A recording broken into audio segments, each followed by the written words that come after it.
Olá, alunos, tudo bem com vocês? Espero que sim, espero que vocês estejam se cuidando e colocando as atividades em dia. É verdade que a professora fica muito feliz quando eu encontro as atividades de vocês postadas no Classroom. Pessoal, trabalhar interpretação de poema. Antes de nós conversarmos sobre o poema que nós iremos trabalhar hoje, a professora vai dar algumas explicações, algumas características sobre o poema. Então, ouçam a leitura que eu irá fazer, onde está aí a seção Conhecendo o Gênero Textual. Damos o nome de eu poético à voz que fala no poema. Há poetas adultos que escrevem como se estivessem no lugar de uma criança, ou de um adolescente, de um homem ou de uma mulher. Para fazer isso, o poeta imagina o que esse outro sente, pensa e expressa de acordo com as características que atribui a ele. No poema, a fala também pode ser de um animal, uma planta ou de um objeto. Os poetas podem ainda assumir uma profissão, um gosto, um hábito e até uma história que não tem relação com a sua vida pessoal. Por isso, atenção! É importante não confundir o autor do texto, quem escreve, o poema, poético, que é a voz que fala no poema. Então, vamos conversar as características do poema. Aí está dizendo, pessoal, ele, ao escrever o texto, ele escolhe um eu poético. Assim como nos textos, nos contos, nas narrativas, existe o narrador, que é o personagem que fala ali no texto. Nos poemas, nós falamos eu poético. Então, eu, por exemplo, eu poderia, ao escrever um poema, escolher o meu eu poético, uma criança. E ao escolher uma criança, eu tenho que escrever o meu poema como uma criança sente, pensa, se expressa. Isso significa que ao escrever um poema, todas as emoções, sentimentos, opiniões e impressões do poeta não são necessariamente da personalidade dele, mas sim da personalidade que ele criou do eu poético, daquele ser que ele escolheu para escrever. Então é tão interessante que eu posso também colocar fala em um poema de um animal, como se um animal quisesse se expressar. Posso colocar fala de um velho, de um idoso, mesmo eu não sendo um idoso, eu posso escolher o eu poético idoso e falando de acordo com as impressões e emoções desse idoso, tá? Então, pessoal, o poema, ele é um texto que serve para a gente divertir, emocionar, encantar, mostrar tudo o que for de belo na vida. E para isso, os poemas, eles colocam muitas palavras no sentido figurado, metáforas, porque nem tudo pode ser real. Algo pode ser fantasioso. Isso nós pudemos ver no último texto que nós trabalhamos, a incapacidade de ser verdadeiro, em que o personagem, para alguns, ele era mentiroso, ele não era verdadeiro, mas na verdade ele queria simplesmente expressar a forma como ele via a vida. Então o poema, ele ajuda a todos nós, inclusive os escritores profissionais, os poetas profissionais, mas todos nós podemos ser poetas. Ele tem uma função muito importante que é aliviar os nossos sentimentos, pôr para fora tudo aquilo que nós queremos mostrar, a forma como nós vemos a vida, a natureza, as pessoas, os sentimentos. Então, eu dou uma boa dica para vocês. Sempre que possível, escrevam poemas. Escrevam poemas para vocês ter um eu, mas antes, claro, vocês podem escolher um eu poético. Vocês podem falar como um adolescente, como uma criança, como um adulto, tá? Mas sempre de alguma forma colocando aquilo que você considera como uma emoção, algo que vai mostrar para o outro que vai ler o seu texto, ou mesmo que não leia o seu texto, seja algo que impressiona, que comove, algo que emociona, né? Pessoal, então olha só, antes de ler o poema, não se esqueça de ver o título do poema e tentar antecipar aí as suas interpretações, as suas compreensões sobre o poema. Então ouçam, conflito pode significar choque de opiniões, de sentimentos, de interesses. Ele pode ocorrer entre duas pessoas ou até consigo mesmo, referindo-se a assuntos ou emoções diversas. Observe os 2 primeiros versos do poema e responda: que conflito você acha que o eu poético está vivendo? Então, ouçam a leitura aí do poema. Identidade. Às vezes, nem eu mesmo sei quem sou. Às vezes sou o meu queridinho. Às vezes sou um moleque. Para mim, que eu sou o rei, o herói voador, o cowboy lutador, o jogador campeão. Às vezes sou pulga, sou mosca também, que voa e se esconde, de medo e de vergonha. Às vezes eu sou Hércules, Sansão, vencedor, peito de aço, goleador. Mas o que importa, o que pensam de mim? Eu sou quem sou, eu sou eu, sou assim, sou menino. Quem escreveu esse texto foi Pedro Bandeira, tá? E ele escolheu aí um eu poético. Quem vocês acham que é esse eu poético? Quem vocês acham que está em conflito, tendo dúvidas, confuso sobre sua identidade?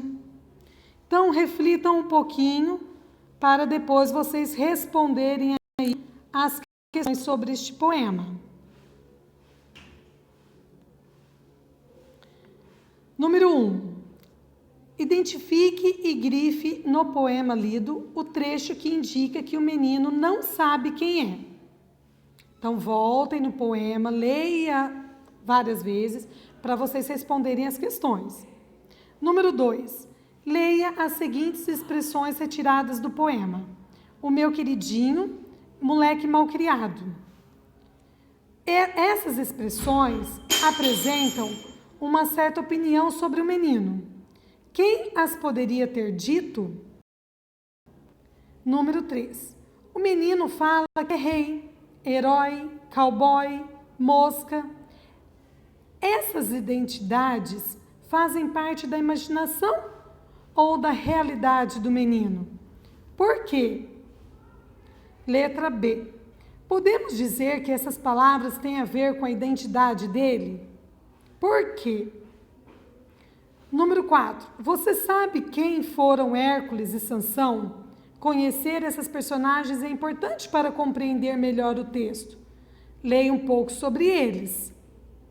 E agora responda. Por que o menino se compara a Sansão e a Hércules? Não se esqueçam aí, pessoal, que esse menino, ele está buscando se conhecer, buscando a sua identidade.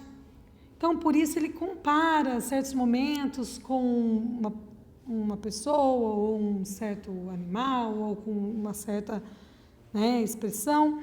Então, tentem entender e responder aí a número 4. Próxima questão. Explique o que o menino quis dizer com os versos a seguir. Letra A. Às vezes sou pulga, às vezes eu sou Hércules. Letra B. Eu, sou assim, sou menino. Então, pessoal, para responder essa número 5, é importante que vocês voltem no poema e tentem compreender o que este garoto queria dizer com isso. Tá? Busquem aí a interpretação, deduzir com essas expressões o que ele queria dizer. Qual é o sentido dessas expressões? E expliquem aí na letra A e B. Número 6. O título do poema, se o título do poema fosse O Menino Sem Dúvidas, ele estaria de acordo com o poema? Por quê? Ah, pessoal, nós já havíamos falado lá no comecinho, antes do poema, não é verdade? Que esse menino está cheio de conflitos. Então, pensem nisso antes de responder a número 6. Número 7. Qual é a área do eu poético? Então, qual é o sexo? É menino, é menina, né? E qual faixa etária? Que idade que teria esse menino? Pelo que ele fala lá, a forma como ele fala, essa fase de conflitos na vida, a mamãe pode até ajudar vocês. Qual é a fase que a pessoa fica cheia de dúvidas, cheia de conflitos? Pode ajudar vocês a responderem aí a número 8. Número 9. O eu poético vive um conflito de identidade, ou seja, às vezes não sabe quem é. Letra A.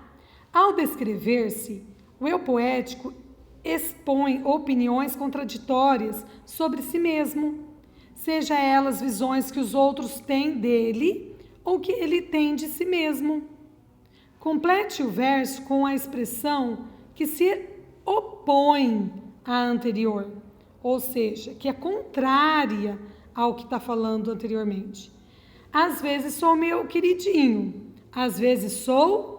Então, qual seria o contrário lá no texto da expressão meu queridinho? Letra B. Na sua opinião, na idade do eu poético, é comum viver um conflito de identidade? Então, pessoal, meio que dando aí umas dicas para vocês, este menino está bem naquela fase, naquela idade, né, de estar em conflito, de estar buscando a sua identidade, né, que tem muitas dúvidas, que conversa muito com os pais para poder se entender, conversa com os amigos. Então, é um pouco pessoal essa resposta. Tentem aí responder. Continuação. Quantas linhas tem o poema Identidade? Número 2. Essas linhas encontram-se agrupadas ou encontram-se separadas por espaços em branco. Então, essa número 1 e 2 da seção texto e construção é para vocês terem aquela ideia da estrutura de um poema. Vocês sabem que as linhas de um poema, elas são chamadas de versos. E o grupo de versos é chamado de estrofes. Então, na número 1, quantos versos tem o poema? Quantas linhas? Porque o número de linhas vai ser o número de versos. Número 2, essas linhas encontram-se agrupadas, ou seja, elas têm... foi formado estrofe? Se sim, foi uma estrofe, foram 2 estrofes. Pense um pouquinho, tá? Conhecendo o gênero textual. Mais um pouquinho das características aí do poema. Pessoal, tem que é chamado prosa. Exemplo, contos, né, crônicas, são textos em prosa, que é quando são aqueles textos que eles vão até o final da linha, eles ocupam toda a extensão da linha. Tem o início do parágrafo, que a gente deixa um espacinho, e depois vai até a margem do caderno, que então nós chamamos texto em prosa. Agora, os poemas nós chamamos que é um texto em versos, né? Porque eles não vão até o final da linha. Nós podemos, inclusive, escrever ou no centro da folha, ou no canto da folha, mas não tem necessidade de ir até o final da linha, dando aquela continuidade como quando a gente forma em parágrafos, tá? O poema, ele não tem parágrafos. Ele é formado de versos e de estrofes, né? Estrofes. Aí tem um exemplo, inclusive. Bom, pessoal, vamos para a seção dicionário. Número 1. Reescreva os trechos abaixo, dando um sentido contrário às palavras destacadas. Então, qual é o contrário da palavra mentiroso? Qual é o contrário da palavra incapacidade? E é importante saber que as palavras e expressões com sentidos opostos, contrários, são chamadas de antônimos, tá?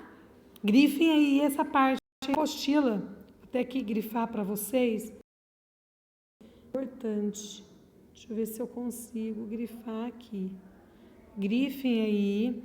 Essa parte aqui também, pessoal, é importante que vocês grifem aí as partes mais importantes, tá? Para vocês estudarem diariamente. Continuando aqui, pessoal. Número 2. Observe in mais capacidade formou a palavra incapacidade. O prefixo in de palavras contrárias, como intolerante, inadequado. Pesquise 4 outras palavras iniciadas com o prefixo in e forme uma frase com cada uma destas palavras. Então, vou dar um exemplo aqui para vocês, olha.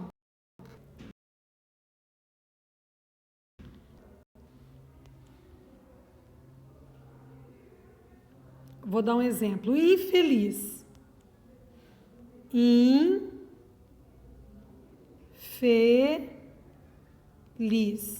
Ao colocar o in, eu permiti que esta palavra se tornasse antônimo da palavra feliz, né? Porque infeliz é o contrário de feliz. Então, pessoal, foi preciso colocar o prefixo in para que a minha palavra ficasse contrária, né, à palavra feliz. Então, tudo isso aqui, ó, porque formou uma palavra com sentido contrário à palavra feliz. E depois que vocês escolherem aí, são quantas palavras que estão pedindo? Acho que 5 palavras ou 4. E depois formem frases aí nas linhas, tá? Com as palavras que vocês formaram, que vocês procuraram. Tem a palavra feliz, insuportável. Vão pensando aí em outras e formem aí as palavras e depois frases. Número 3. Agora, utilizando in ou sua variação e, forme o antônimo das palavras a seguir. Então, pessoal, procurem aí o antônimo dessas palavras que estão no quadro. Delicado, próprio, legal, real, afiançável, discreto e regular. Então, pessoal, por hoje é só. A atividade 3 da página. Aqui estou sem a página, gente, não deu para eu ver, mas eu posto no Classroom. Então, por hoje a atividade é essa. Se vocês tiverem dúvida, né, sobre alguma questão, pode mandar mensagem que a professora vai tentar esclarecer, explicar novamente, tá? E uma dica que eu dou para vocês é que façam devagar, façam com atenção os exercícios, leia várias vezes o poema. Apesar de muitas pessoas acharem que poema é fácil de interpretar, não é. Tem alguns sim, alguns são fáceis, outros tem que ler mais de uma vez, entender o que o ético quer passar para a gente.